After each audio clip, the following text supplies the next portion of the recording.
Muchas gracias.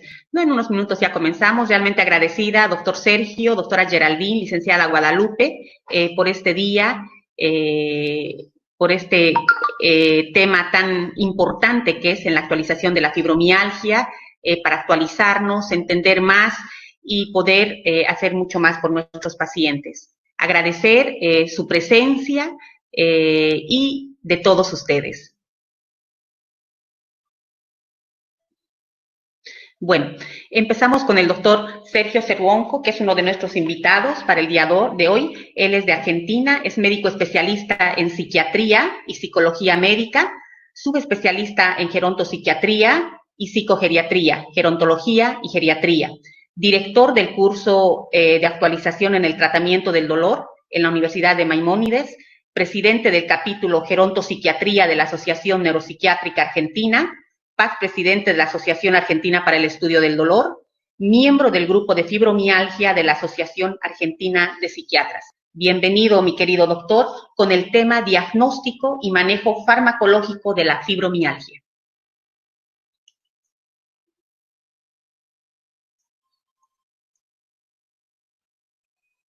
Bienvenido, doctor. Ahí prendemos el audio. Ahí ponemos compartir pantalla.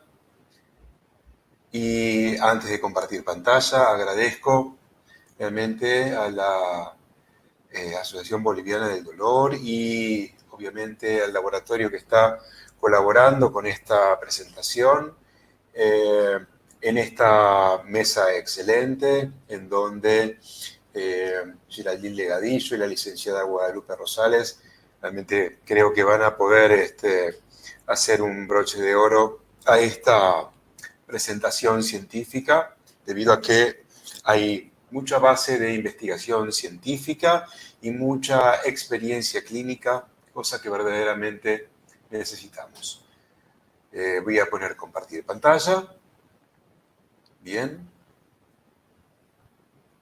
Vamos a poner ahora compartir. Muy bien. Bueno, disculpen el pequeño contratiempo.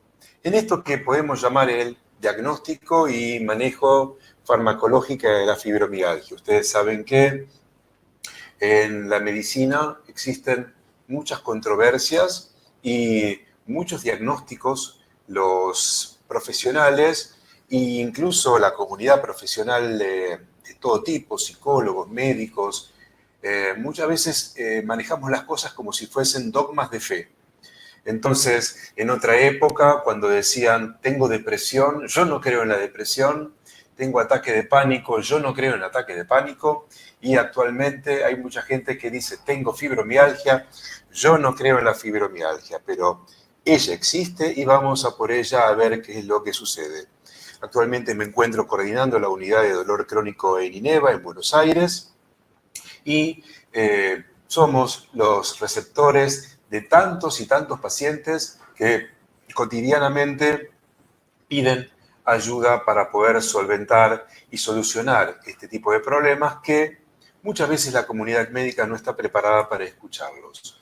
Vamos a ver que en esto de lo que son las olimpiadas vinculadas a la interfase de problemas, en donde el dolor, trastornos de sueño, el estrés, la ansiedad y el ánimo están todas como los anillos olímpicos interconectados. Nosotros, profesionales, casi como este psicoanalista, cuando alguien viene y trae un montón de información, tenemos que tomar la información precisa que nos va a permitir a nosotros identificar un problema para poder ayudarlo en el correcto diagnóstico y tratamiento. Ustedes saben que el dolor es una experiencia sensorial y emocional desagradable asociada a un daño tisular real o potencial o descrita ocasionada por dicha lesión, como dice la IASP. Es una experiencia compleja multidimensional en la cual actúan múltiples factores fisiológicos, genéticos, cognitivos, emocionales, conductuales, culturales, sociales y familiares, y ninguno de ellos explica por sí mismo las causas del desencadenante del dolor crónico, dicho esto por el Miró en el año 2003. Cuando tenemos que definir un acrónimo o una terminología, tenemos que tener una definición precisa. Tiene que ser aceptable para los pacientes, por los doctores, no reforzar el pensamiento dualista inútil, esto es plantearnos qué es psicológico o médico. No, tenemos que poder integrar la información. Puede ser utilizado fácilmente por pacientes que tengan otra patología, pueden ser adecuados como diagnóstico independiente, tienen un concepto teórico claro, facilitan la posibilidad de tratamiento multidisciplinario, es neutro en todas las culturas. O sea, miren que para poder hacer un diagnóstico tienen que tener todas estas cualidades de excepción. Por eso fibromialgia ha sido y ha caído bien para poder entender de qué se trata este diagnóstico. Yunus y Wensley definen a lo que son los síndromes somáticos funcionales como aquellos que no tienen paraclínica, esto es, no hay radiografía, no hay diagnóstico por imágenes, no hay laboratorio, y en donde entonces fibromialgia como la que es la más estelar de todas, junto con el síndrome de intestino irritable, el síndrome de fatiga crónica, el síndrome de piernas inquietas, la cefalea tensional, la disforia premenstrual, cistitis intersticial eosinofílica, síndrome de sensibilidad química múltiple, dolor de articulación temporomandibular sin dolor y dolor miofacial sin lesión, son parte de los síndromes que la clínica va a ser soberana por excelencia. La fibromialgia entonces es una enfermedad crónica que se caracteriza por un dolor musculoesquelético generalizado con una exagerada hipersensibilidad a lodiña e hiperalgesia en múltiples áreas corporales y puntos predefinidos, los llamados tender points, sin alteraciones orgánicas demostrables. Se relaciona con una gran variedad de síntomas, entre los que se destacan fatiga persistente y el trastorno del sueño o sueño no reparador. Además, suele coexistir con otros desórdenes reumatológicos y psiquiátricos, o sea, no es excluyente. Podemos tener una cosa y la otra. No tratemos de tener teorías unicistas unificadoras. Es un problema acerca de cómo lo diagnosticamos. En el DSM-4 y el DSM-5 no existe el diagnóstico de fibromialgia y tendremos que tal vez asimilarlo a lo que son trastornos, síntomas somáticos relacionados con predominio de dolor, o si es agudo o si es crónico, con factores psicológicos. Pero por ahora la especificación de ambos entes, que son el ICD-10 y el DSM-5, no nos ayudan a la hora de poder decir hay un diagnóstico que sea tabulable y clasificable.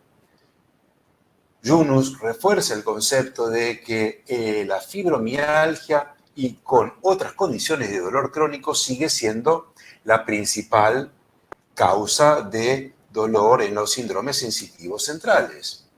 Entonces, vamos a tener 4 subgrupos esenciales.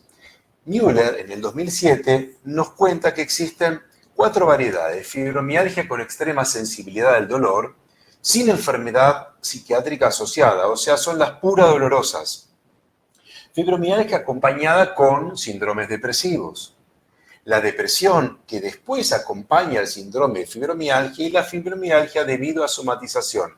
Estas llegan tarde a los que hacemos psiquiatría y psicología, porque en realidad todo el mundo les dice, primero que tenemos que descartar cuestiones clínicas para derivarlo al psiquiatra. Entonces, como sucedía en el ataque de pánico, pueden pasar más de 2 años en que nosotros, desde el área de la salud mental y del área de dolor crónico, podamos abordar a estos pacientes que van boyando y boyando por distintos lugares. Estos tipos de subgrupos son disfuncionales, son los que tienen afrontamiento adaptable y los que tienen en el medio una angustia y distrés interpersonal. Los disfuncionales obviamente son los que tienen alto nivel de dolor, alto distrés emocional y escasa actividad por la invalidez que les provoca. En el medio tenemos los que tienen menos nivel del dolor y hay algunos que pueden afrontar esta fibromialgia, digámoslo así, con hidalguía. La fibromialgia clínicamente se caracteriza por ese dolor mecánico matutino, la rigidez a la mañana, o tras el reposo, o tras haber recibido ese masaje excepcional que nos relajó y nos puso fantásticos y finalmente basta con que haya un ruidito para que vuelva a tensionar a todo el cuerpo. Los puntos gatillos en la inserción muscular que pueden estar en un eje, pero vamos a ver después que el dolor no necesariamente va a ser nuestra guía principal para la medicación.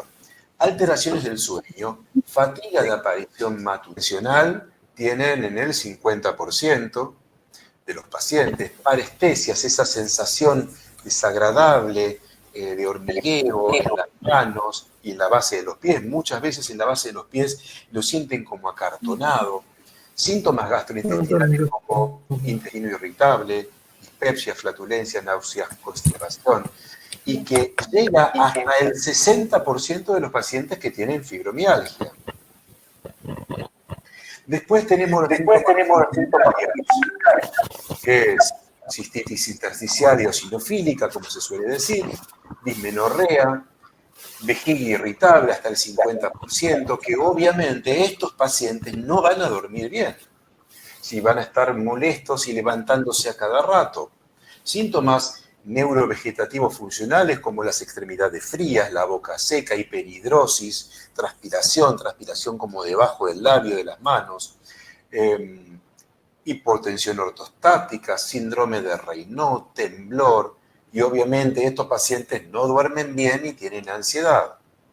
Son acompañados en casi un 90% por desórdenes psiquiátricos, que van desde la ansiedad, depresión, distimias, desorden de pánico y fobias simples. Y después también son acompañados, como cuando dijimos, los síndromes que acompañan a los síndromes sensitivos centrales, la sensibilidad química múltiple, que es me cae mal todo, tomo este remedio, me cae mal, tomo agua, me cae mal, o sea, estas personas que incluso les caen mal los olores, es acompañada frecuentemente. Siempre me gusta esta diapositiva del doctor Stoll, un maestro en lo que es la didáctica, en donde desde el trastorno depresivo al trastorno por ansiedad generalizada, distintos tipos de ansiedad, a fatiga, a fibromialgia, intestino irritable y a cefalea y el dolor, hay un continuo, hay un abanico, hay un espectro que nunca tenemos que olvidar, pero que cada uno de ellos puede ser un diagnóstico independiente por sí mismo. La cognición va a estar afectada. Por eso, el nuevo criterios, ya no son nuevos, ya son viejitos, pero es importante porque Robert Katz, un reumatólogo, lo plantea, en donde síntomas como fatiga, problemas cognitivos como fibrofogia, esa nube en la cual no le permite pensar adecuadamente al paciente que está cursando con fibromialgia, trastornos del sueño, va a ayudar mucho a los médicos a hacer un diagnóstico. Y un diagnóstico definitivo puede conducir a un tratamiento más centrado y exitoso y reducir el estrés de lo desconocido. Esto es, recordemos que no solamente vayamos a buscar los puntos dolorosos. Cuando tenemos que pensar en la modalidad en donde vamos a trabajar farmacológicamente, uno sabe que tenemos que operar sobre canales de calcio, canales de potasio y canales de sodio. Particularmente, entonces, la experiencia dolorosa estará modulada por estas tres modalidades, que según cómo las combinemos, vamos a obtener el resultado terapéutico que queremos lograr para mejorar la analgesia y que al paciente no le duelan las cosas.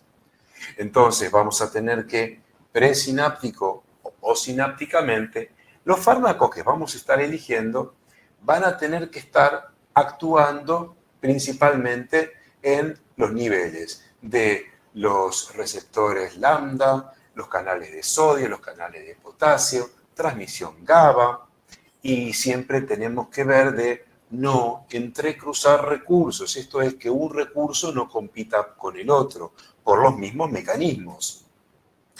En la revisión que se hizo respecto a la comparación de los tres productos aprobados para el tratamiento de la fibromialgia, se investigó a duloxetina, milnacipran y pregabalina. Esto es farmacológico. Después tendremos las modalidades psicoterapéuticas, cognitivas y cuáles son las utilidades y otras alternativas como tienen que ver como la experiencia de la cámara hiperbárica. En comparación con el Minacipran, por ejemplo, la duloxetina y pregabalina redujeron significativamente el dolor. Duloxetina versus Minacipran, para Minacipran versus pregabalina, o sea que son eficaces en la disminución del dolor la pregabalina, la duloxetina y el Minacipran.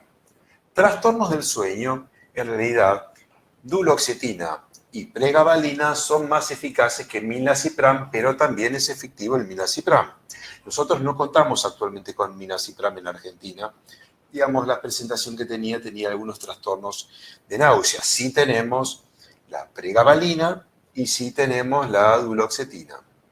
La pregabalina en sus distintas presentaciones, 25, 50, 75. Cabe consignar que las indicaciones son de 75 y 75 de pregabalina, pero la sensibilidad particular de nuestros pacientes va a hacer que tengamos que ajustar la dosis a cada paciente en particular. Efectos adversos.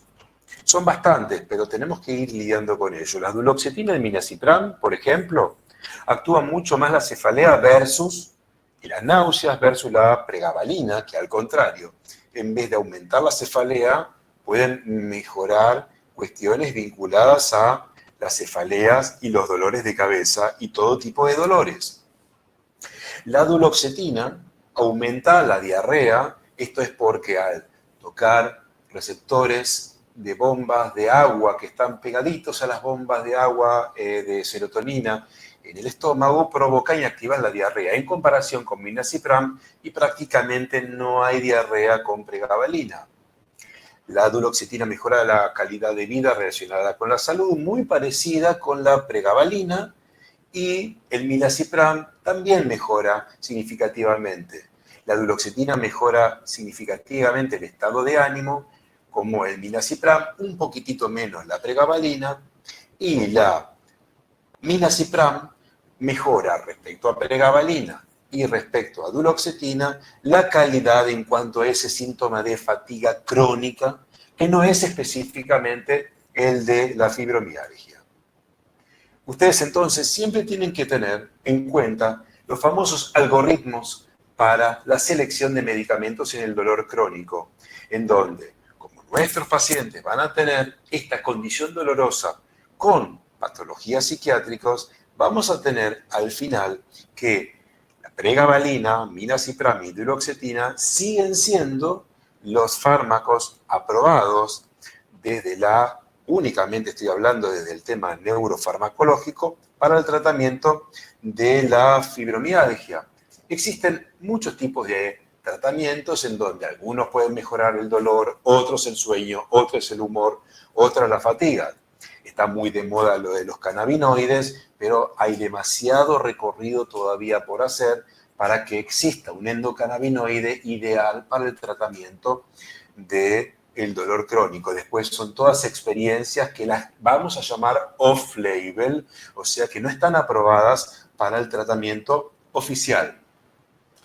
Me preguntan muchas veces si hay otros remedios que están aprobados, por ejemplo, los antipsicóticos. Hay gente que dice, a mí me da resultado. Lo cierto es que, fíjense ustedes, la misulpirida, loperidol, levomepromacina, pimosida, sulpirida, no están y no superan nunca el efecto placebo. La olanzapina, risperidona, quetiapina, aparentemente serían eficaces para la fibromialgia, no serían. En todo caso, el concepto de la neuroleptoanalgesia, en la cual sumamos un analgésico a un neuroléptico, puede tener un efecto, pero no es específicamente para la fibromialgia.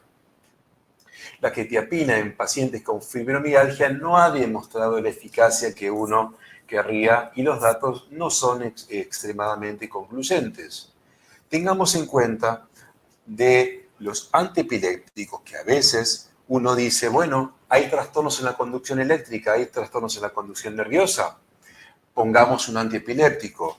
Mucha precaución con los antiepilépticos que uno utiliza en la fibromialgia, porque la comorbilidad con trastorno bipolar va a hacer que la utilización de algunos antiepilépticos incrementen el riesgo suicida. Para finalmente, que se va a extender muchísimo mejor que yo, la licenciada Guadalupe Rosales, los tratamientos específicos para fibromialgia son la terapia multicomponente, cognitivo-conductual, y de su investigación referido a cuáles son las mejores modalidades para abordar a los pacientes. Estos pacientes son complejos, requieren el equipo interdisciplinario, requiere el trabajo en equipo y no en forma individual, porque sus molestias crónicas en realidad ejercen demanda sobre el personal de salud, los profesionales que nos sentimos demandados frente a la exigencia que nos ponen nuestros pacientes cuando no damos una respuesta y no tenemos todas las soluciones, nos sentimos impotentes y tendemos a decir que son esos pacientes difíciles, esos pacientes caño, esos pacientes que nadie quiere tomar, porque debemos armarnos de paciencia para organizarles y ayudarles a recuperar su calidad de vida. Les agradezco por esta posibilidad de introducción respecto a lo que es el tratamiento farmacológico y el manejo del paciente con fibromialgia. Excelente su experiencia respecto a la fibromialgia. Vamos a invitar, por favor, a la doctora Geraldine para que al final de todas las conferencias se hagan las preguntas, por favor. Ok.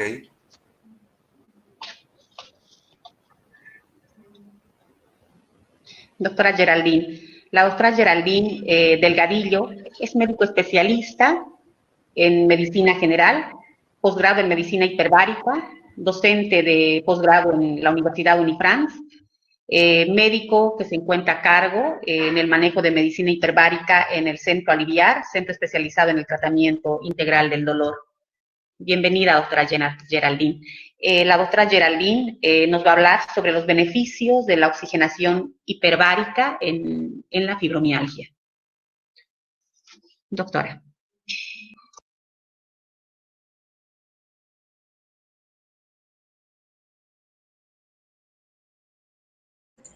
Doctora, por favor, encienda su micrófono, que no la podemos escuchar.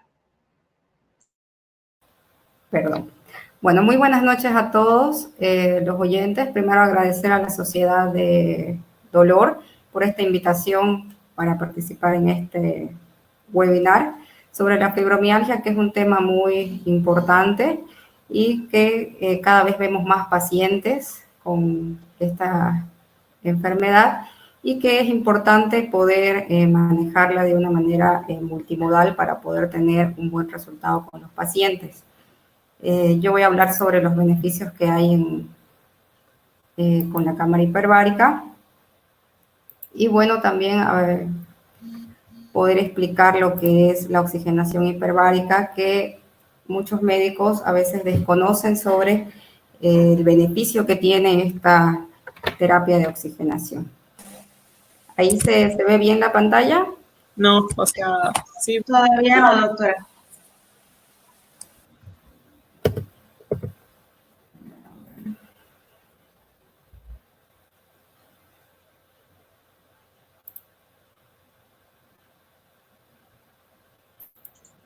Ahora sí la podemos ver.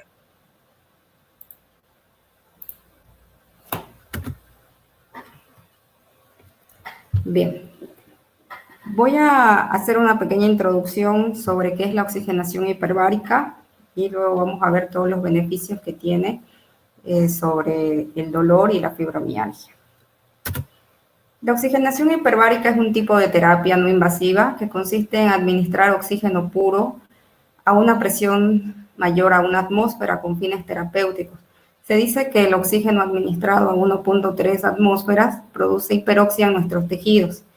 Esta está aprobada por la OMS como tratamiento, aceptada por la FDA y por la AMA, que es la American Medical Association.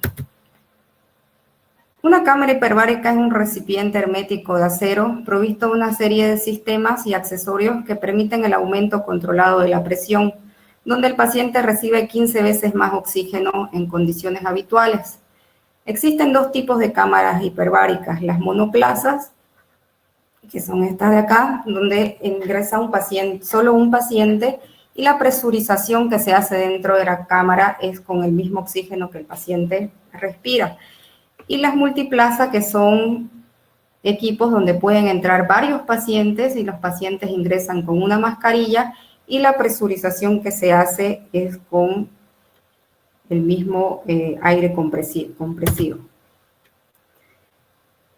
¿Cuál es la fisiopatología por la cual el oxígeno hiperbárico nos ayuda? Básicamente se debe a dos leyes, que es la ley de Dalton y la ley de Henry, que para resumir nos dice que el oxígeno a una presión elevada prácticamente ingresa directamente al torrente sanguíneo y de esa manera se garantiza de que el oxígeno llega a todos nuestros tejidos.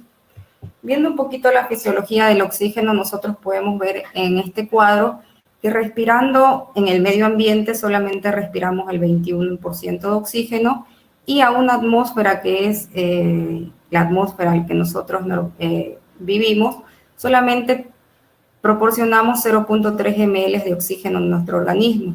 Estando dentro de la cámara hiperbárica, respirando el 100% de oxígeno a una atmósfera también, recibimos 2.1 ml de oxígeno en sangre. Eso quiere decir que recibimos 21 veces más oxígeno del que nosotros respiramos al medio ambiente. Normalmente se maneja hasta 3 atmósferas, ya que más de 3 atmósferas, el oxígeno también puede llegar a ser tóxico para nuestro organismo. ¿Cuáles son los efectos fisiológicos que produce el oxígeno hiperbárico? Este va a aumentar la presión sanguínea de oxígeno y la cantidad de oxígeno disuelto, lo cual va a producir una hiperoxia en nuestros tejidos, que quiere decir que el oxígeno va a ingresar independientemente de la hemoglobina. Produce una vasoconstricción a nivel de nuestros tejidos, va a disminuir la inflamación y el edema, disminuye la producción de radicales libres, aumenta la síntesis de colágeno y fibroblasto en las células, aumenta la difusión de oxígeno y penetración a los tejidos, favorece la neovascularización y epitalización de los tejidos, estimula la respuesta autoinmune, aumentando la función de los polimorfonucleares y la actividad de los leucocitos y fagocitos, y disminuye el ácido láctico y el ácido pirúvico. Además de eso, también estimula la osteogénesis, tiene una acción bacteriostática sobre gérmenes anaerobios, esporulados y no esporulados, uno de ellos el Clostridium, y ayuda en la sinergia del uso de antibióticos, sobre todo con los aminoglucósidos.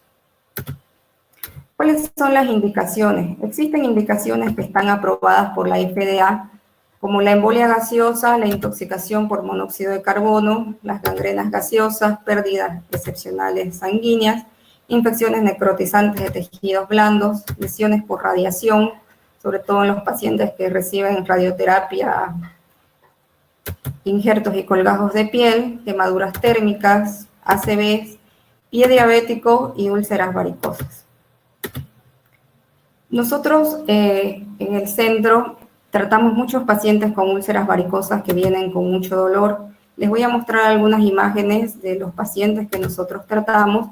Esta paciente que tenía 5 años de evolución con una úlcera varicosa, que llegó así al consultorio, y en 30 sesiones de cámara hiperbárica la úlcera varicosa cicatrizó y obviamente alivió toda la inflamación y edema que había a nivel de la pierna y también el dolor que le producía a la paciente.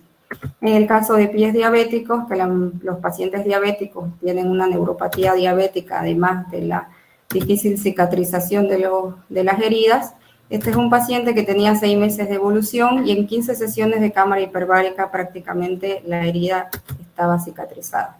Este es otro paciente con 1 mes de evolución que hizo 15 sesiones en un primer ciclo y en 30 sesiones prácticamente el paciente estaba con la herida cicatrizada y hoy mejoró bastante todo lo que es el dolor por neuropatía diabética.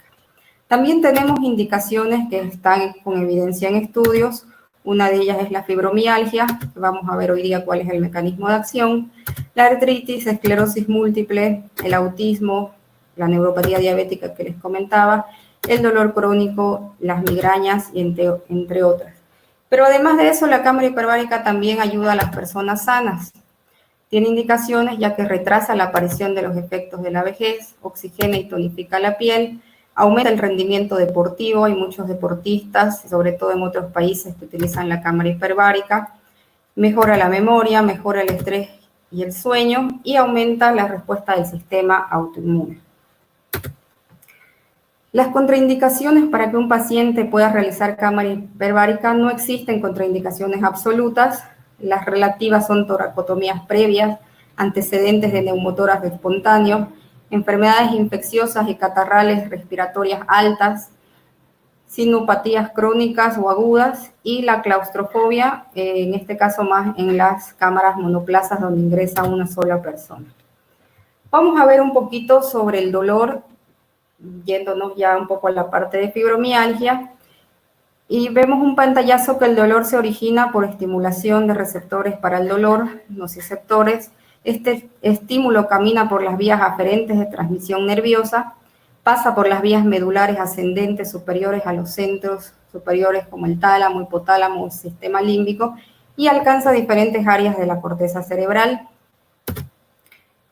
Cuando hablamos nosotros de dolor neuropático, hay una alteración de las fibras nerviosas y una sobreestimulación de estos nociceptores, y lo que hace es alterar el potencial de acción de la comunicación entre el sistema nervioso central y periférico. Entonces hay una hiperexcitabilidad en esta función de daño y dolor. En los nervios periféricos, más del 90% de las mitocondrias están ubicadas en los axones.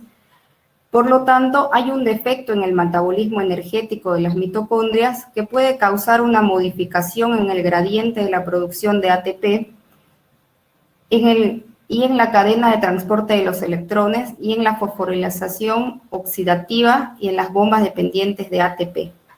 Todo esto va a producir que haya un daño mitocondrial, lo cual va a llevar a una apoptosis.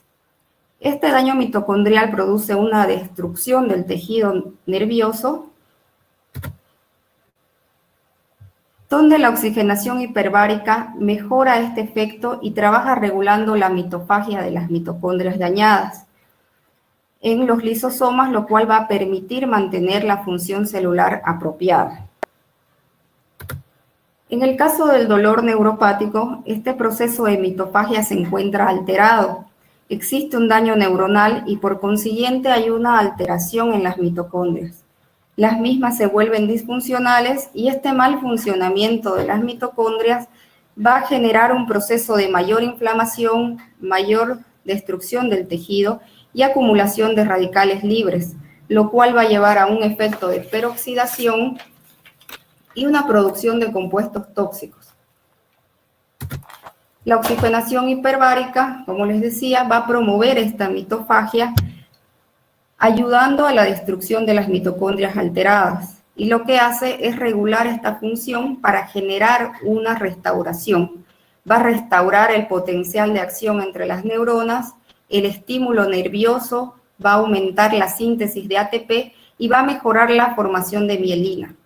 Este aumento en la disponibilidad del oxígeno con la oxigenación hiperbárica va a permitir una reactivación de la mitocondria a nivel neuronal en los pacientes tratados con dolor neuropático, la cual va a garantizar una mejor transmisión del impulso nervioso y de esta manera una eficiente analgesia.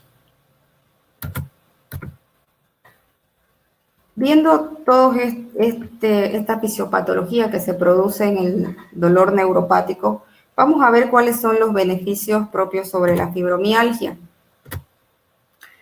Ya que el oxígeno va a llegar a todas las células y que va a haber un aporte hacia las mitocondrias, se va a restaurar la producción del ciclo de Krebs, va a mejorar la función celular y va a reparar el estrés oxidativo de las células, lo cual contribuye a mejorar la inflamación y de esta manera el dolor.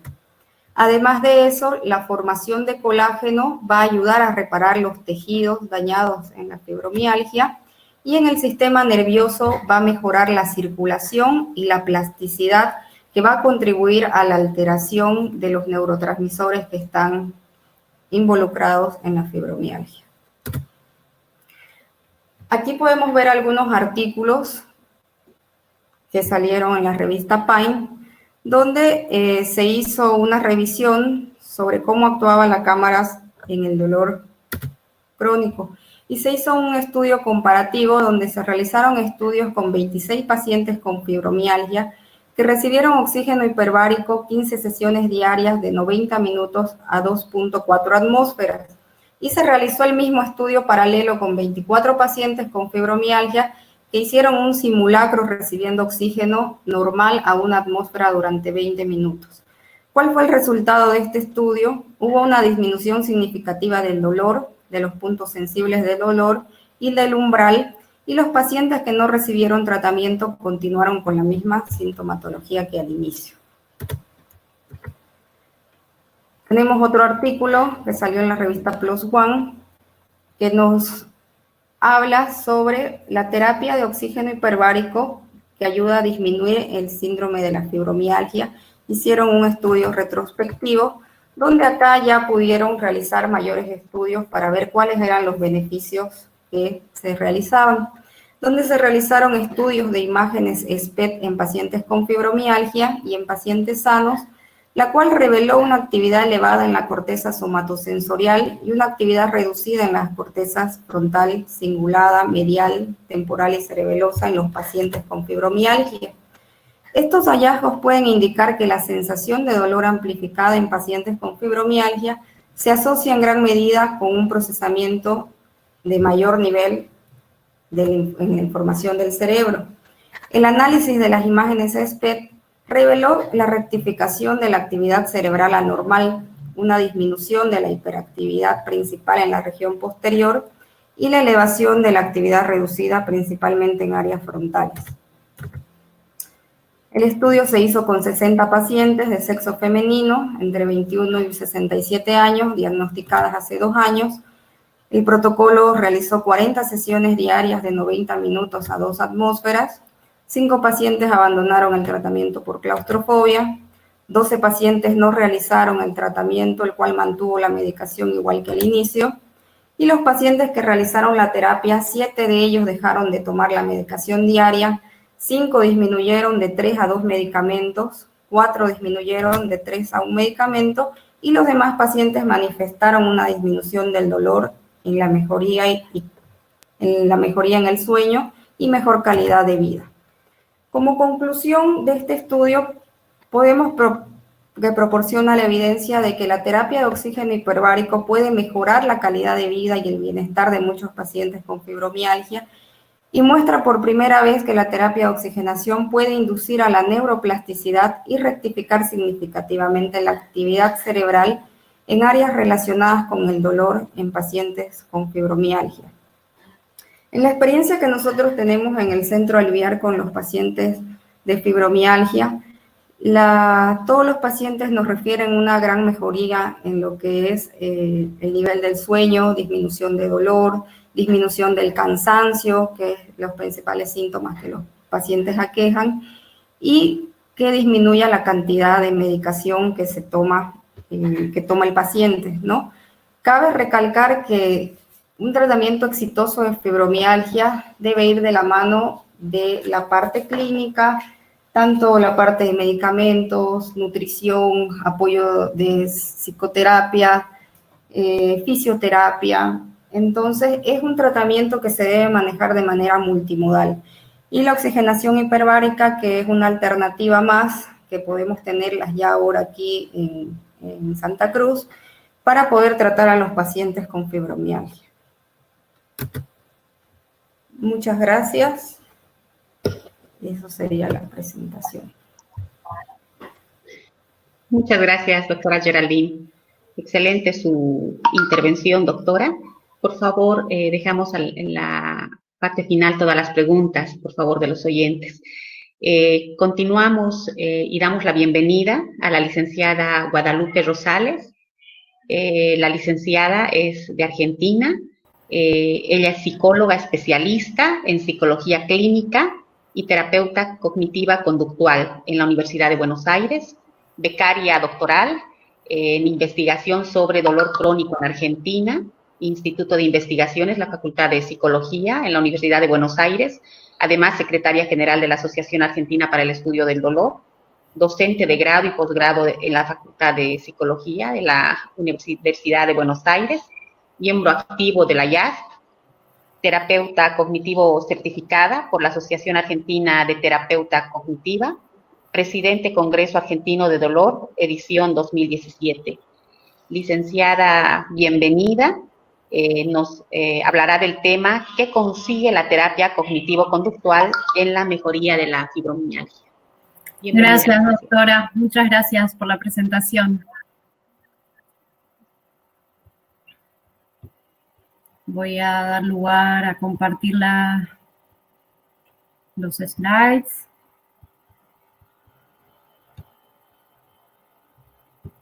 ¿Se ve bien? Sí, se ve excelente, doctora. Perfecto. Se ve bien. Muy bien. Muchísimas gracias por la presentación. Buenas noches a todos. Y bueno, desde ya muchísimas gracias a la Asociación Boliviana de Dolor, a la filial Santa Cruz y a todo el equipo. Es un lujo y un privilegio para mí compartir con el doctor Cerwonko y la doctora Geraldine. Bueno, de alguna manera, al recorrido que vienen haciendo los doctores, vamos a sumarle el aporte de cuál puede ser el aspecto fundamental que puede agregar la psicoterapia para la mejoría de estas pacientes o de estos pacientes. Brevemente, los objetivos de la presentación va a tener que ver con revisar un poco la definición nueva del dolor crónico generalizado o fibromialgia, de qué trata la terapia cognitivo-conductual, algunos datos locales, cuáles son las intervenciones principales del modelo cognitivo en esta patología, con algunos resultados, sin dejar de mencionar que el marco de trabajo en el cual se van a presentar algunos de los resultados del día de la fecha tienen que ver con la beca doctoral aún en curso, así que no puedo dejar de mencionarlo.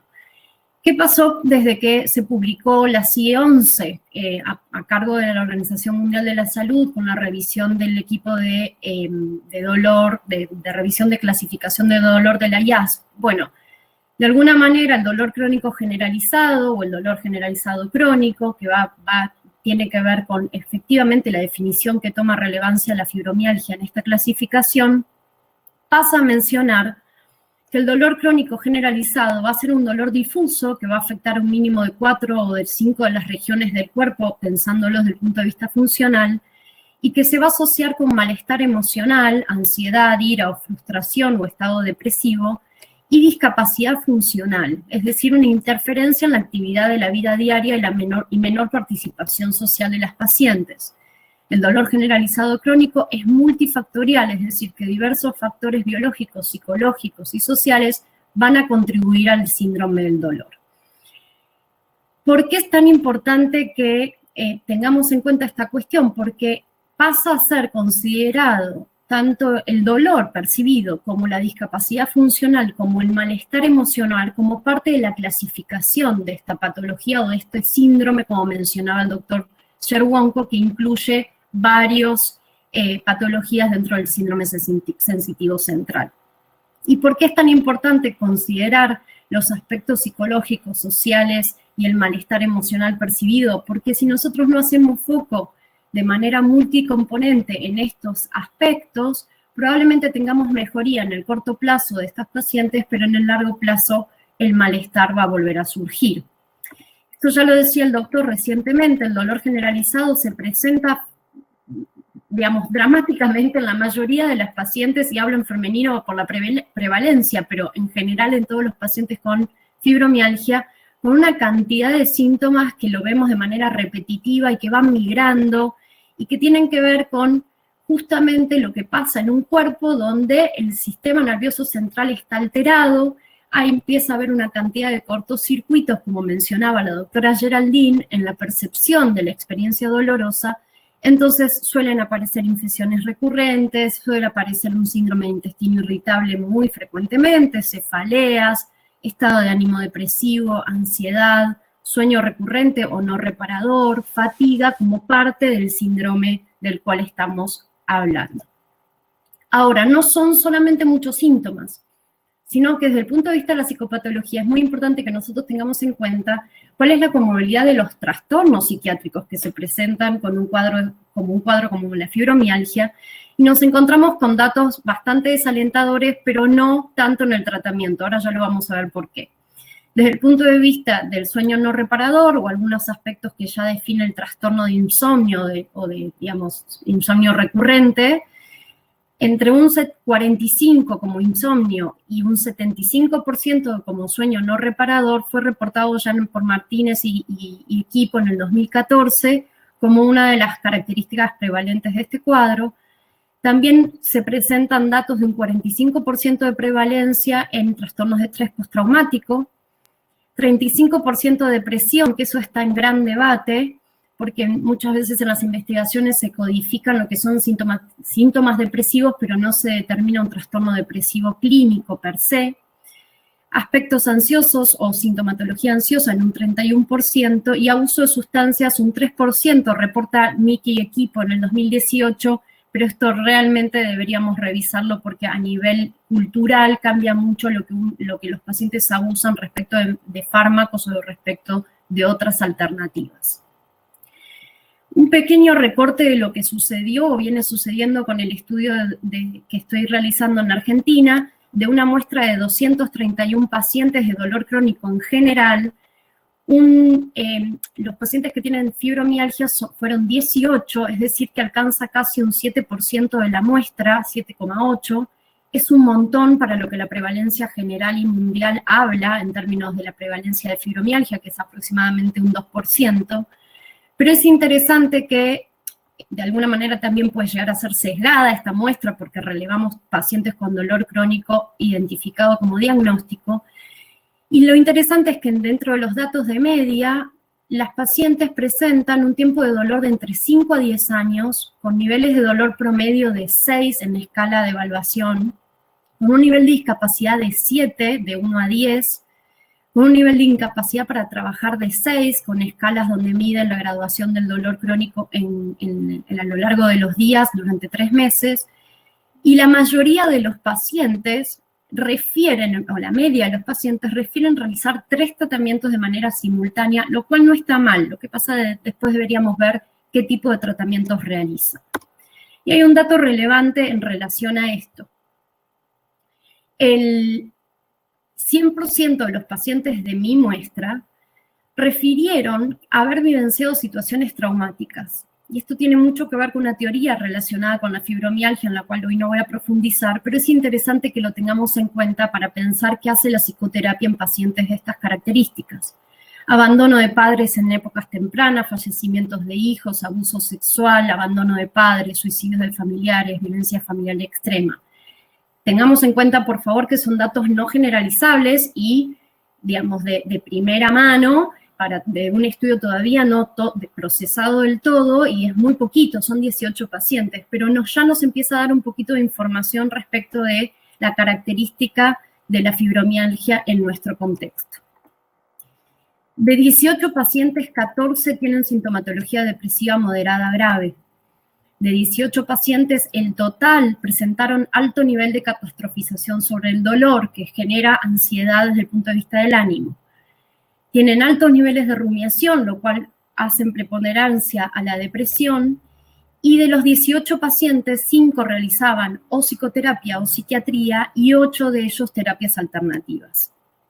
Ahora bien, si tenemos toda esta información, lo que tenemos que tener presente es cómo se entiende una patología de estas características o un síndrome de estas características, y por qué la psicoterapia puede llegar a ser tan importante. Bueno, porque desde hace años ya sabemos que la percepción del dolor no tiene que ver solamente con un daño en el organismo, y efectivamente la fibromialgia nos dice que eso no es así, digamos que puede no haber daño, pero la percepción del dolor se siente, se percibe, se piensa, y toda la entrada de información cognitiva, sensorial y afectiva hace a una interpretación de una percepción del dolor característica. Es decir, no es lo mismo si yo pienso todos los días sobre el dolor, así lo pienso cada tanto. No es lo mismo que hago para afrontar el dolor, para ver qué respuesta tengo, y no es lo mismo la regulación de mi propio estrés y mi modo de funcionamiento si ese pensamiento es catastrófico, si ese afrontamiento es más activo o más pasivo. Y esto ya la investigación nos los arroja una y otra vez como información basada en empiria. Entonces, ¿cuáles son los tratamientos recomendados? Tomando las guías de la Asociación de EULAR, de la Asociación de Reumatología, se codifica que la terapia cognitivo-conductual tiene un nivel de eficacia moderado a alto, es decir, de valor B, pero no como tratamiento monoterapéutico, es decir, siempre debemos trabajar en un tratamiento multidisciplinario. ¿De qué trata el modelo cognitivo-conductual hoy? Bueno, hoy el modelo cognitivo-conductual es una familia de psicoterapias que se ha ido diversificando y complejizando.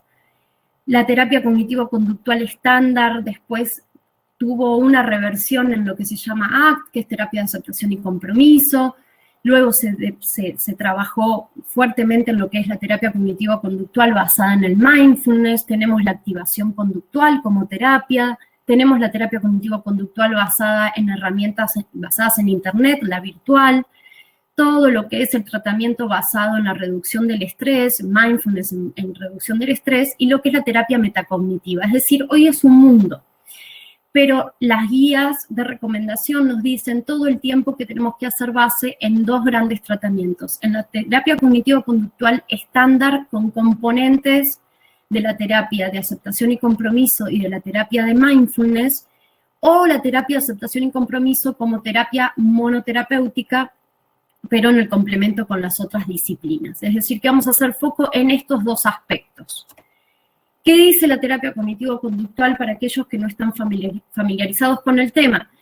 Que de alguna manera los seres humanos, y sobre todo las personas que sufren, no sobre todo, pero las personas que sufren dolor, los pensamientos que tengan y las creencias que tengan respecto de su propio dolor o respecto de su propio cuerpo, va a afectar su nivel de comportamiento, es decir, cómo afrontan esa molestia, y va a modular también las emociones y las sensaciones físicas. Con lo cual, el impacto de las cogniciones, es decir, lo que nosotros pensamos, lo que las pacientes piensan de sí mismas, modifican su experiencia completa respecto de lo que les pasa. Si pienso que no vale la pena vivir con mi dolor, seguramente mi emoción tenga medianamente relación con la desesperanza y mi afrontamiento sea más pasivo, o sea, mi conducta sea más evitativa. Si yo estoy convencida que el dolor va a arruinar mis proyectos, probablemente eso active sensaciones o emociones ansiosas y probablemente eso dificulte mi capacidad de dormir.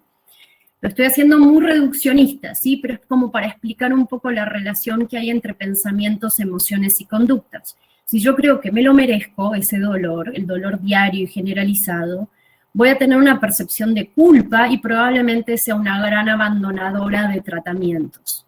Entonces, ¿qué piensa la terapia cognitivo-conductual? Que nosotros debemos aplicar intervenciones que pueden ir en dos líneas, que no son excluyentes. Yo puedo trabajar en cambiar esos pensamientos, es decir, el contenido de lo que los pacientes piensan de sí mismos. Por ejemplo, no puedo hacer nada con este dolor, yo podría acompañar a la paciente a cambiar mediante ciertas estrategias esa idea para poder lograr que la paciente piense que hay algo que sí puede hacer, o que el dolor arruinará mi vida, entonces vamos a usar intervenciones para modificar ese contenido de pensamiento, o yo puedo utilizar intervenciones del modelo cognitivo-conductual que apunte a cambiar procesos. Es decir, no fue un error de redacción lo que ustedes ven, sino que es que podemos llegar a estar pensando todo el día, no puedo hacer nada con este dolor, no puedo hacer nada con este dolor, no puedo hacer nada con este dolor, y esa repetición, que se llama proceso rumiativo o proceso catastrófico,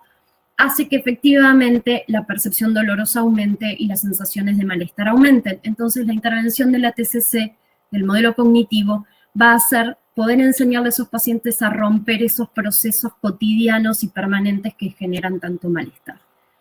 Entonces, de alguna manera lo que vamos a estar logrando, a ver si puedo lograr que de manera gráfica se comprenda, es que vamos a estar logrando flexibilidad cognitiva.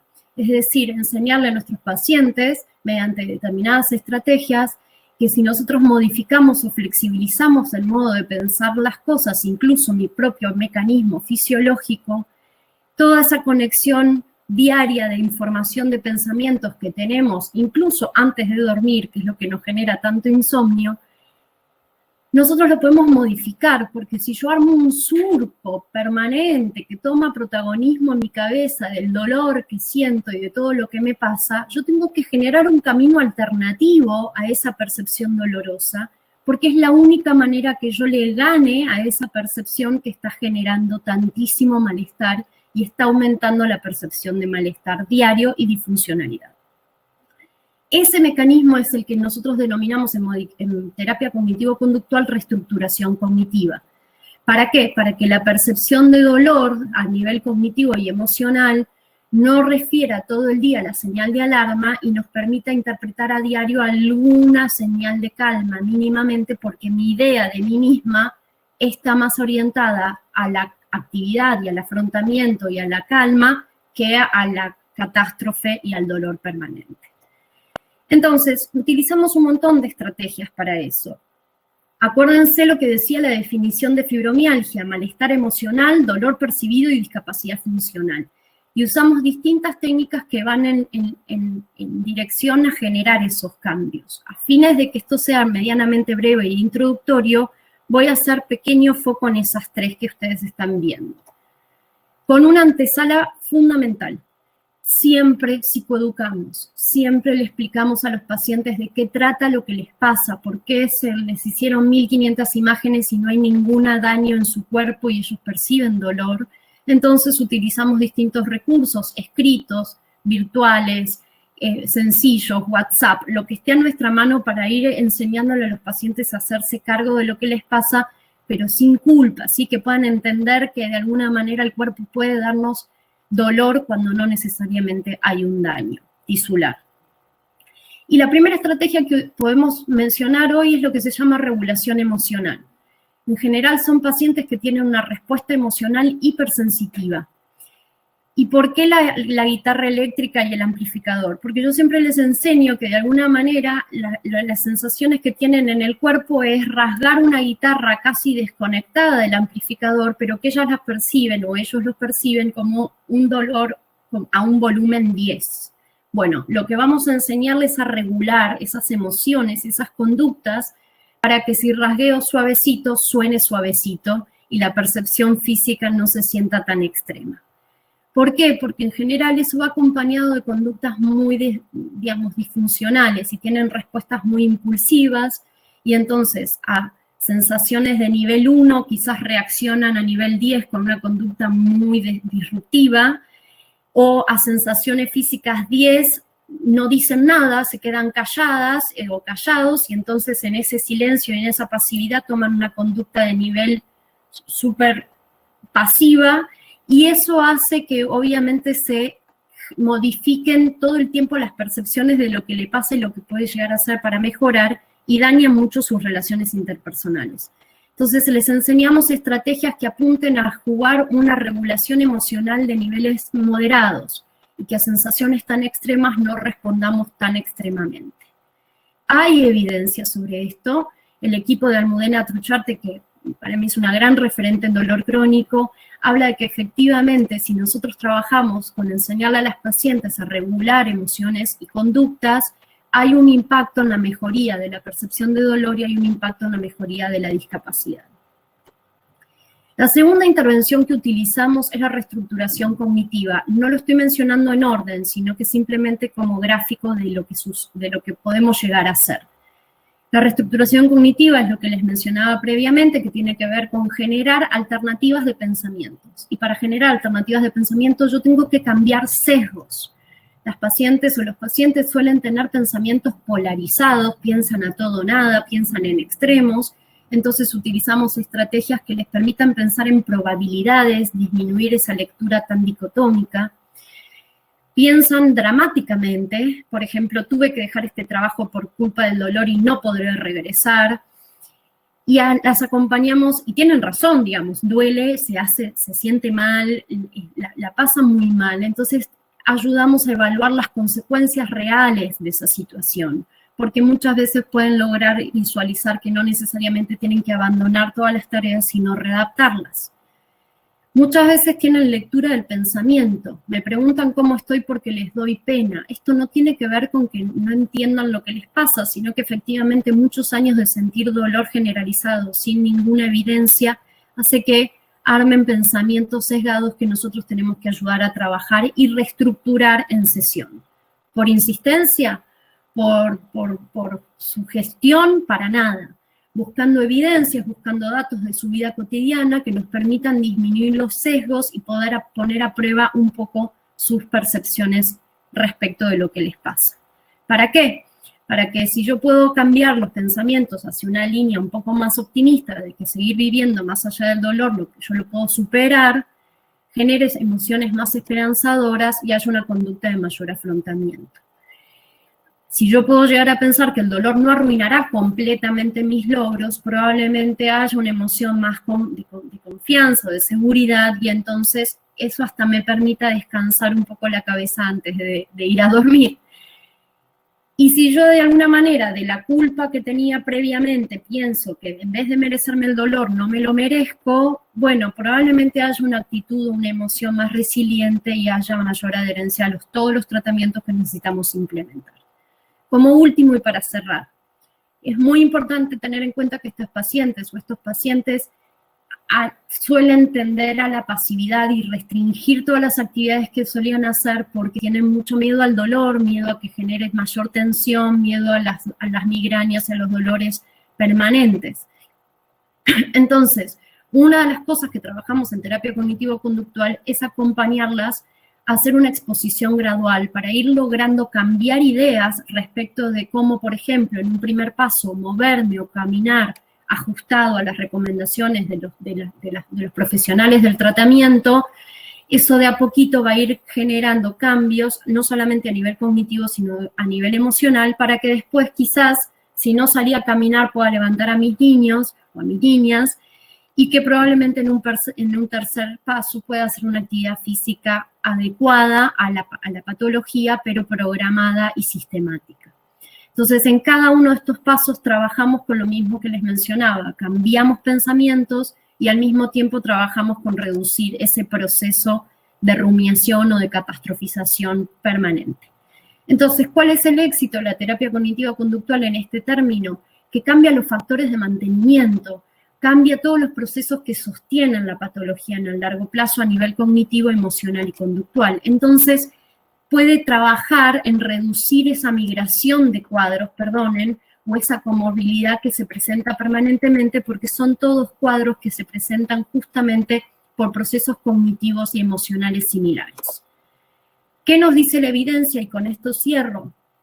Hay un montón de corpus, de empiria respecto de esto, pero me pareció interesante presentarles un metaanálisis que se realizó del 2013 al 2017, con 29 estudios controlados y aleatorizados, donde compararon terapia cognitiva conductual con una terapia control, con un grupo control, que ya sea lista de espera, o terapias de control atencional nada más, o un tratamiento inespecífico, una muestra de 2.500 sujetos, eso es un montón para un metaanálisis de estas características, y compararon TCC con los grupos control dando superioridad en los grupos de tratamiento cognitivo-conductual. ¿En qué? Un 20% en la mejoría de la calidad de vida y una reducción del 50% del dolor, una reducción del 20% en el estado del ánimo negativo, una disminución del 20% de la discapacidad y el 20% de la fatiga, que suele ser una de las problemáticas más frecuentes en nuestros pacientes. ¿En qué dieron similar terapia cognitivo-conductual y grupo control? En la aceptación de la enfermedad y el nivel de seguridad percibido. Así que ahí tenemos que trabajar los terapeutas cognitivos para seguir viendo qué estrategias debemos mejorar para que haya mayor aceptación de la enfermedad dado su cronicidad. Para cerrar, pacientes con fibromialgia poseen una alta comorbilidad de trastornos mentales y de personalidad desde ya. La terapia cognitivo-conductual está recomendada como tratamiento bien establecido de primera línea desde el punto de vista psicoterapéutico para fibromialgia en complemento a psiquiatría y reumatología, entre otras tantas especialidades. Habilita cambios a nivel cognitivo, conductual y emocional para lograr disminución de la percepción del dolor, del malestar emocional y de la discapacidad funcional, y permite introducir estrategias de cambio en los factores que mantienen la migración de trastornos y la comorbilidad tan frecuente. No puedo dejar de decirles que hace muy poquito la doctora Borenstein publicó un libro dedicado a fibromialgia donde tuve la posibilidad de participar, el lujo de participar, y que va a estar a la brevedad disponible en Science, así que cualquier cosa pueden recurrir a ello. Muchas gracias, y ahí tienen mi mail por cualquier cosa si quieren hacer consultas. Un placer. Mil gracias, licenciada.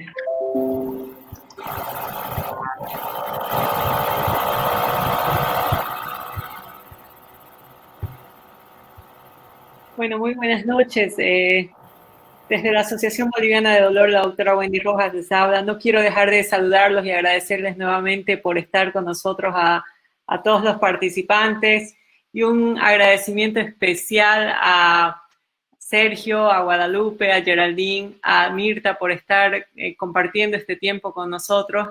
Y bueno, intervengo en este momento para contarles un poquito una noticia triste que recibimos hace un par de días, que es el fallecimiento a raíz de esta pandemia de un colega, amigo nuestro, que era el vicepresidente de la Asociación Boliviana de Dolor de la Nacional, el doctor Ramiro Alvarado, quien ya no está con nosotros. Y para mí este momento es particular para brindarle a la familia y decirles que nosotros nos sentimos muy apenados con esto, y brindarles nuestros respetos y nuestros cariños hacia ellos y hacia nuestros amigos que han estado junto con él a lo largo de todo este tiempo. Muchas gracias a todos por estar con nosotros. Gracias nuevamente a los brillantes expositores, son invitados de lujo realmente. Y gracias a todos ustedes por estar con nosotros en cada actividad que realizamos. Bueno, con esto doy paso a la doctora Mirta, que va a seguir con las preguntas. Y bueno, muchas gracias nuevamente por estar con nosotros. Muchas gracias, doctora Wendy. Muy amable. Mil gracias a los expositores. Realmente el tema de la fibromialgia es un tema muy interesante, ya que por estadística realmente abarca casi al 3% de la población. Es un porcentaje bastante alto, ¿no? Y mucho más cuando hay una persona cercana quien sufre todo esto, y mucho más cuando el paciente no se siente comprendido, ¿no? Porque el paciente refiere que le duele todo su cuerpo, y cuando salen los resultados de estudios pareciera que todo anda normal, ¿no? Y es la familia que a veces se choca con el paciente teniendo dudas respecto al diagnóstico. Por eso es muy importante entender a estos pacientes y viabilizarlos de una manera adecuada y entender toda esta parte de la fisiopatología. Doctor Sergio, una pregunta.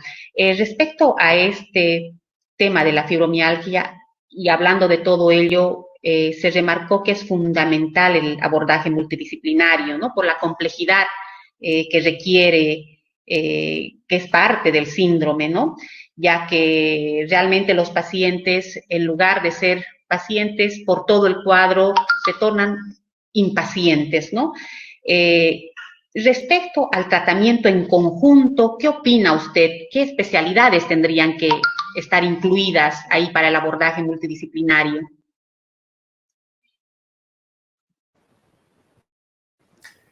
Bueno, primero que la constitución de un equipo se entiende como una mirada que atraviesa todas las dimensiones del ser humano. El equipo de trabajo interdisciplinario no puede no tener un clínico generalista que, si se ha formado en dolor, mejor, pero que entienda la globalidad del organismo. Tiene que tener el médico psiquiatra que, digamos, con las bases de la biología y con la comprensión particular que tiene de la salud mental, esté integrado.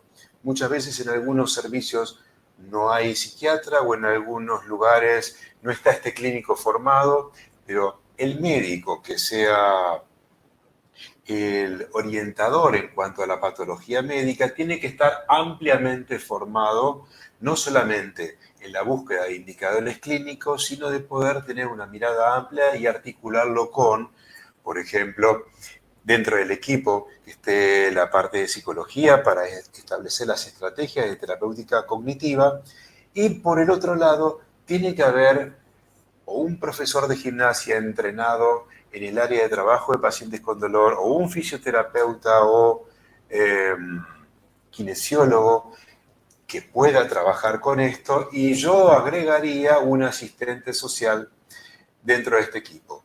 ¿Por qué digo esto? Porque muchas veces el paciente viene a la casa, a nuestro consultorio, y nosotros no sabemos qué está pasando en esa casa. Quien le ha tocado alguna vez atender a un paciente de psiquiatría, cuando nos aventuramos a ir a la casa de un paciente psiquiátrico, nos aventuramos a ir a la casa de un paciente con demencia, o que tiene Parkinson, si vemos, si tiene Parkinson, las restricciones de movimiento y las barreras arquitectónicas, si tiene demencia, los riesgos que tiene, si tiene cuadros psiquiátricos, lo extraño que es el entorno, y si tiene fibromialgia, la cantidad de obstáculos, tanto dentro de la casa como para salir de ella. Con lo cual, el equipo de salud tiene que tener a alguien de campo que pueda ir al domicilio, a la casa, saber qué pasa en esta casa. Tiene que estar el psicólogo con todo el conocimiento en formación de terapéuticas cognitivas.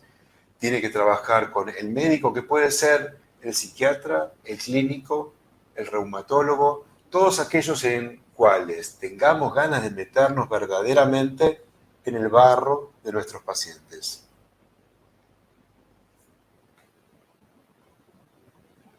Perfecto, doctor. Efectivamente, se trata de un síndrome de nuestra época, ¿no? Así como la fatiga crónica, esto es la fibromialgia. ¿Cuál usted refiere que son los criterios diagnósticos de la fibromialgia y en qué diferenciaría de la fatiga crónica, doctor Sergio? Sí.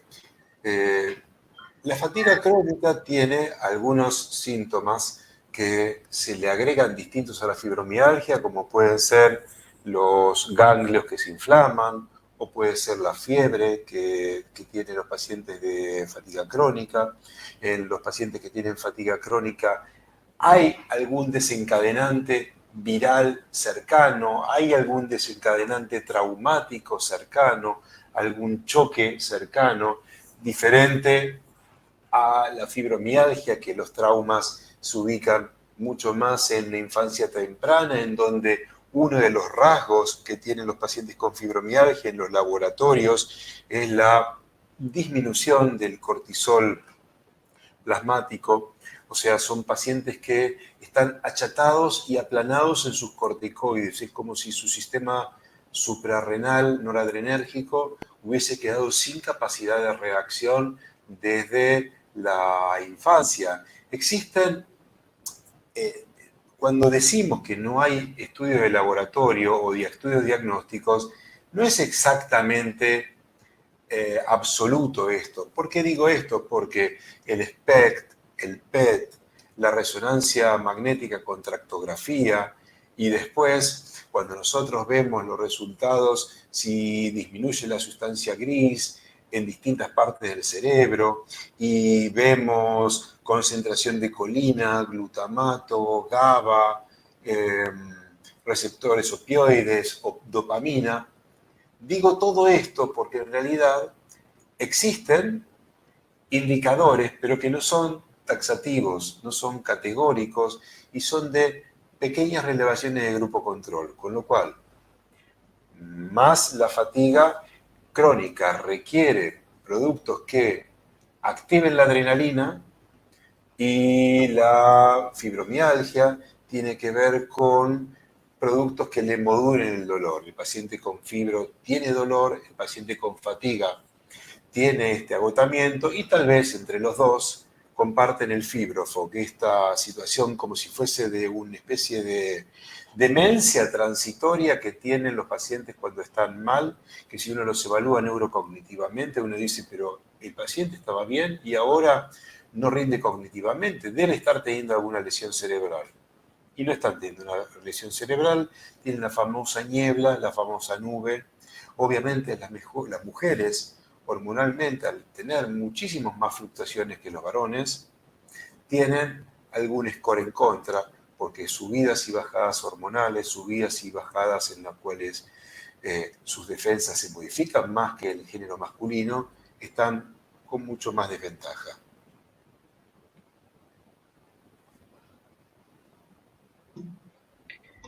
Así es, mi querido doctor. En la fisiopatología de este síndrome vemos que existen alteraciones neurobiológicas, como por ejemplo alteraciones de los neurotransmisores que son muy importantes en la regulación cerebral. Tal es el caso de los niveles bajos de la serotonina, que es un regulador cerebral importante que participa en el dolor, en la regulación del sueño, en la regulación del humor, ¿no es cierto? ¿Cómo podemos abordar este tema? ¿Existe un medicamento ideal que pueda controlar, doctor, según su experiencia? La serotonina, el primer problema que tenemos es cómo hacemos para medir eficazmente que esta serotonina está baja. Muchas veces lo vemos en plasma periférico y pedimos serotonina plasmática o serotonina, la que yo prefiero si hago un estudio periférico, es serotonina plaquetaria, que me va a dar un indicador, más que nada porque las plaquetas, estas neuronas circulantes que llevan tantos neurotransmisores y que participan en la coagulación, van a ser un valor un poquitito más periférico, más ideal, vinculado a esta disminución de serotonina. Dicho esto, no hay ninguna comprobación eficaz y no está demostrado que los inhibidores de la recaptación de serotonina puros sean favorables para la fibromialgia. Podrían llegar a funcionar en este factor de negligencia al dolor, pero no de disminución del dolor. Por eso es necesario serotonina, adrenalina, también sustancia P, distintos factores. Farmacológicamente debemos tener en cuenta que de la única manera que podríamos averiguar si esta situación es correcta es una situación de PET o SPECT que tenga marcador para captación de serotonina o serotonina a nivel de lo que es cisternas y ventrículos, donde tendríamos el valor más fidedigno. Con lo cual, los estudios biológicos de neurotransmisores periféricos, si bien sirven como un complemento, tal vez no terminan de ser tan ideales. Sí, tal vez vemos esto de tener cortisol bajo, con lo cual por eso muchos pacientes cuando a veces reciben una inyección de corticoides tienen respuestas favorables. Esta respuesta favorable, cuando baja el corticoide, desaparece por completo.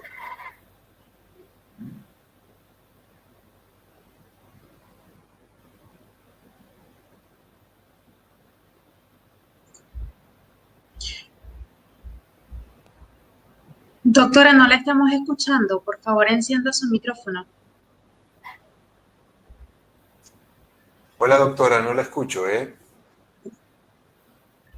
Doctora, no la estamos escuchando. Ahora sí.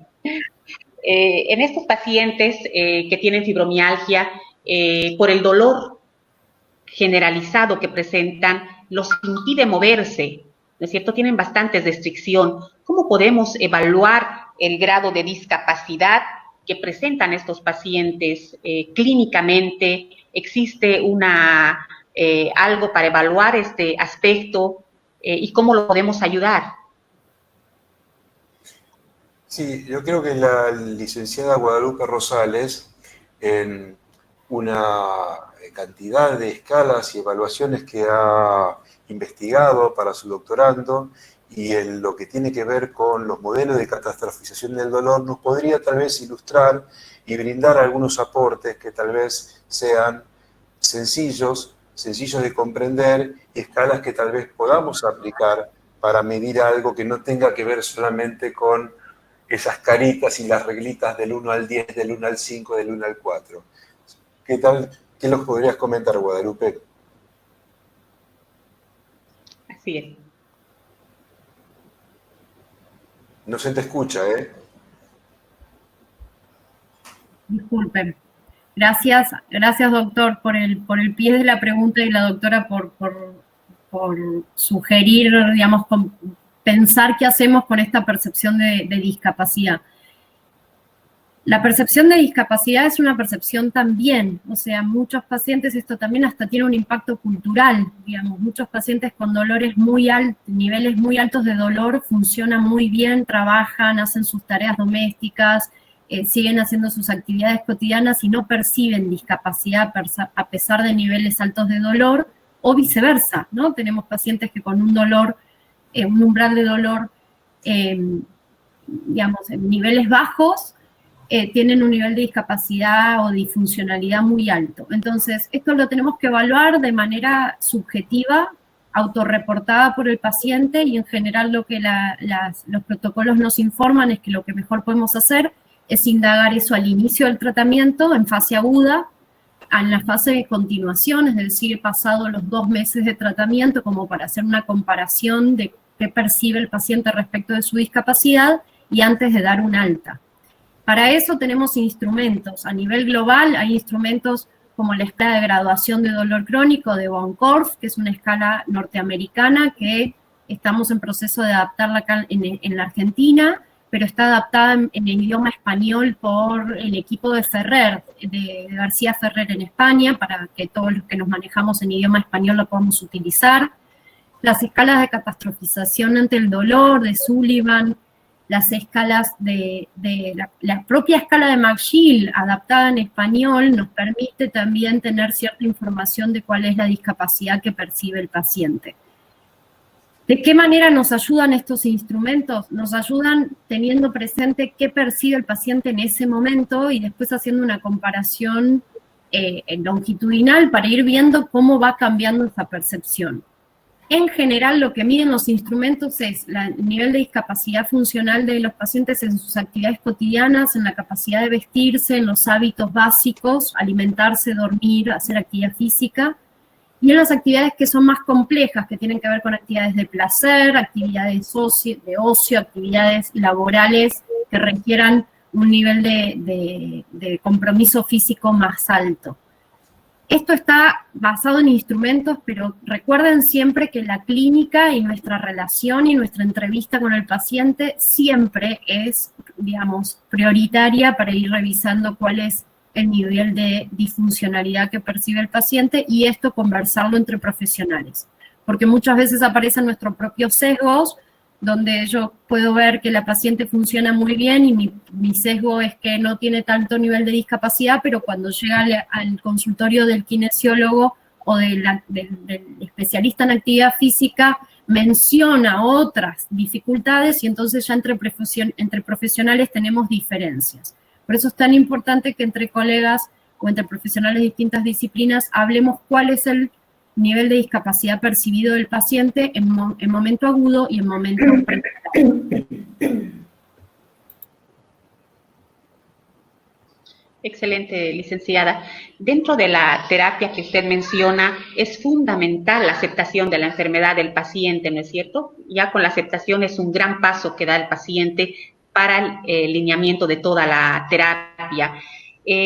¿Existe algún reporte de pacientes, por ejemplo, que han ido dejando la parte medicamentosa casi completamente para luego ya mantenerse directamente con la terapia?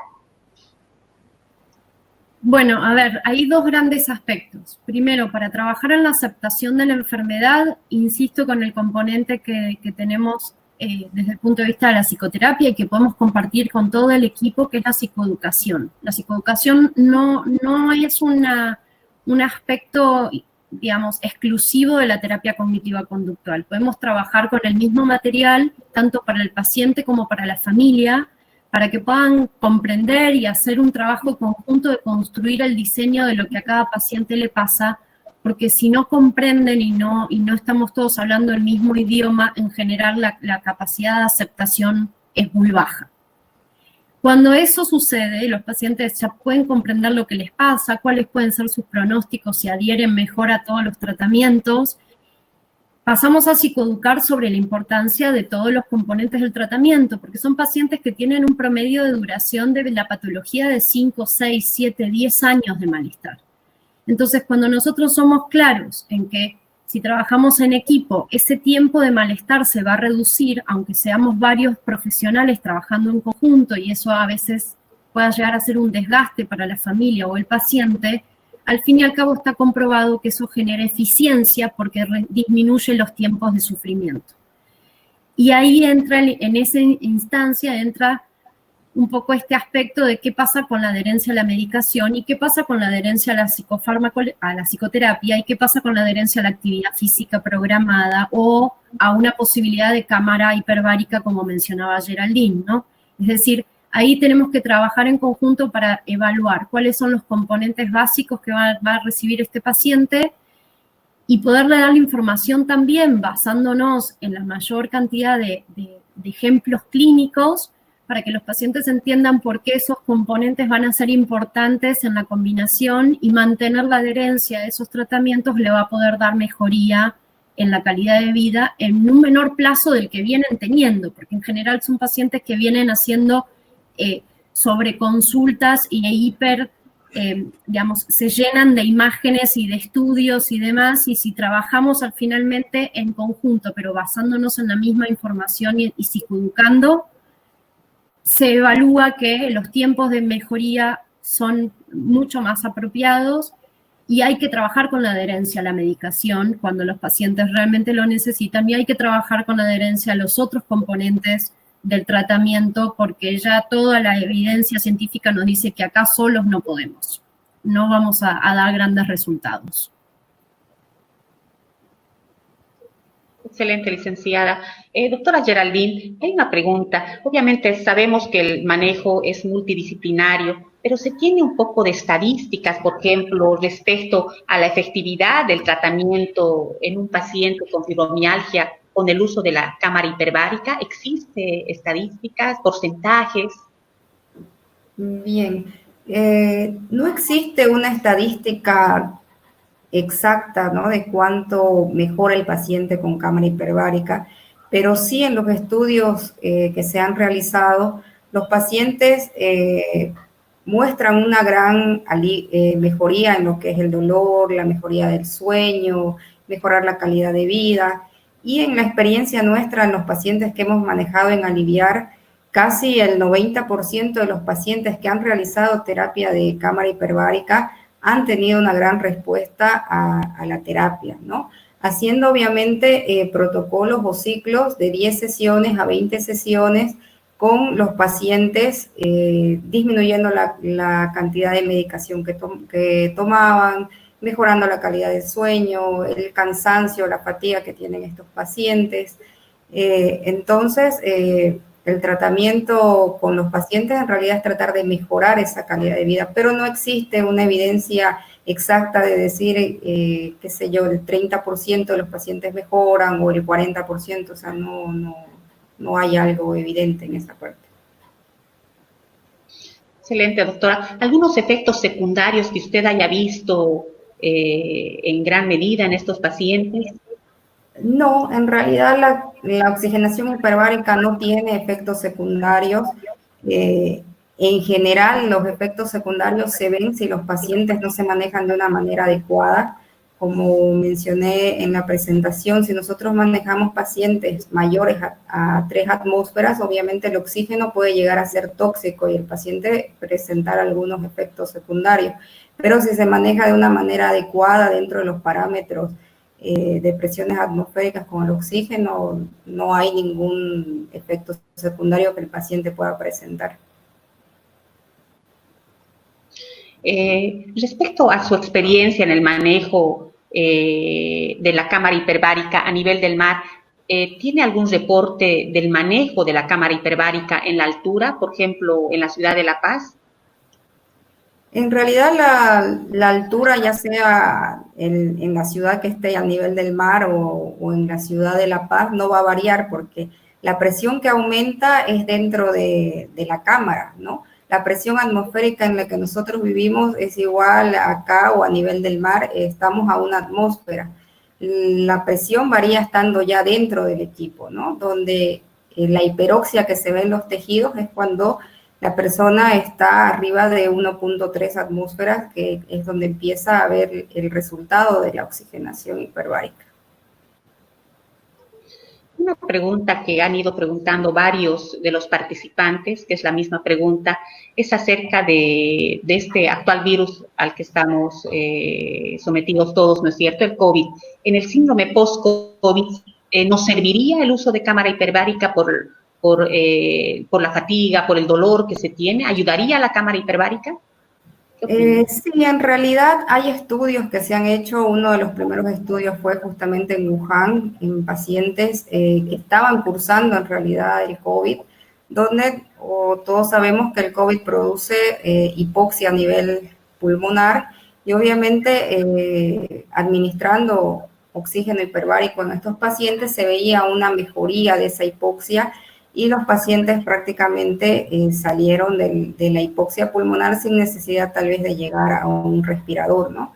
Ahora, en pacientes post-COVID no hay estudios que se estén realizando que realmente mejoren. En realidad, como es algo tan nuevo esto del COVID, si vamos a la parte de cómo actúa el oxígeno, obviamente en todos los pacientes post-COVID, donde las defensas bajan, donde ha habido una gran respuesta inflamatoria, una gran liberación de radicales libres, pues al hacer todo lo que es la terapia de oxigenación hiperbárica, el paciente va a mejorar, va a tener una recuperación más rápida y obviamente va a poder salir mucho más pronto con la recuperación al oxigenar todos los tejidos y las células que han sufrido con el virus, ¿no?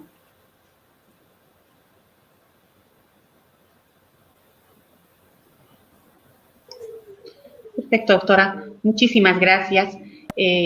Agradecerles, doctores, licenciada, por su participación. Realmente ha sido un honor tenerlos, empaparnos con toda su experiencia realmente en este manejo de la fibromialgia. Realmente nos abren un montón de camino, de luces respecto al manejo complejo, ¿no? Al manejo multidisciplinario de este síndrome complejo realmente, ¿no? Ya que son pacientes que realmente refieren el dolor de todo el cuerpo, ¿no es cierto? Y realmente se sienten a momentos muy inhabilitados y a veces sienten que nadie los comprende, ¿no? Muchas gracias, doctores. No sé si quieren añadir algo más, doctor Sergio, licenciada, doctora.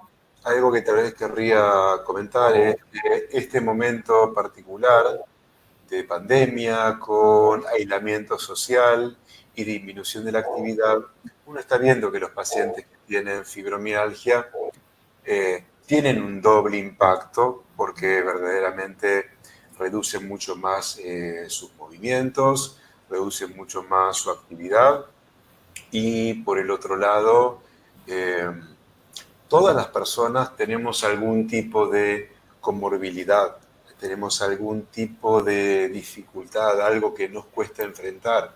Entonces, normalmente ya el paciente que tiene fibro le cuesta salir, tiene sus dificultades, no se termina de sentir comprendido ni por la familia ni los profesionales. A todo esto tenemos que agregar las barreras de comunicación, las barreras en cuanto a poder hacer la consulta, a poder dejarse ayudar por el equipo, con lo cual nosotros como equipo de salud tenemos que ser mucho más creativos en ofrecerle alternativas y soluciones al paciente y a la familia. Y también, dentro de esto, nosotros, profesionales de la salud, también debemos evaluar que a cada uno de nosotros como profesionales, bien contaba la doctora Wendy Rojas del fallecimiento de un colega, nos llega particularmente toda esta situación estresante. Los médicos somos grandes negadores y muy omnipotentes, quienes trabajamos en salud, y muchas veces no pedimos ayuda, y constituir un equipo de trabajo requiere esto, es saber pedir ayuda, trabajar en red, trabajar en equipo, no ser omnipotentes, más que nunca en estos tiempos tan difíciles donde todos, si nos ayudamos seguramente, primero tenemos que estar bien nosotros para poder ayudar a nuestros pacientes y seguro vamos a poder darle soluciones integradas como equipo de salud a la gente que nos necesita.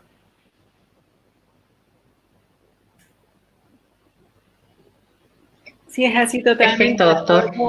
Nosotros desde la asociación buscamos la constante educación que sea integral, que involucre diferentes especialidades, porque ese es nuestro objetivo, buscar la integralidad de las especialidades, ¿no? Entonces, nuevamente agradecerles muchísimo. Hemos logrado que la gente esté conectada hasta ahora. Seguramente es un tema que les interesa mucho a todos y bueno, pues involucra varias especialidades, ¿no? Entonces, yo les agradezco muchísimo desde la Asociación Boliviana de Dolor Filial Santa Cruz y bueno, pues, bueno, le doy paso a que alguien más si quiere decir algunas palabras y bueno, yo contenta con la participación de todos, aún tenemos 531 personas conectadas y eso nos hace feliz y nos hace a nosotros, nos emociona el hecho de seguir preparando estas actividades y poder buscar la multidisciplinariedad que es nuestro objetivo primordial. Muchas gracias a todos por estar con nosotros. Muchas gracias, Wendy. Gracias, Wendy, a la Asociación Boliviana del Dolor Regional Santa Cruz, que siempre trata de mantenernos en estas revisiones e invitar a doctores con bastante experiencia, ¿no? En varios aspectos muy gratificantes, inmensamente felices por la presencia de ustedes, licenciada, doctor, doctora. Agradecer a Tecnofarma, a todos los participantes, por estar en este momento escuchando, realmente aprendiendo y indagando en todos los conocimientos que tienen, doctores. Bueno, muchas gracias.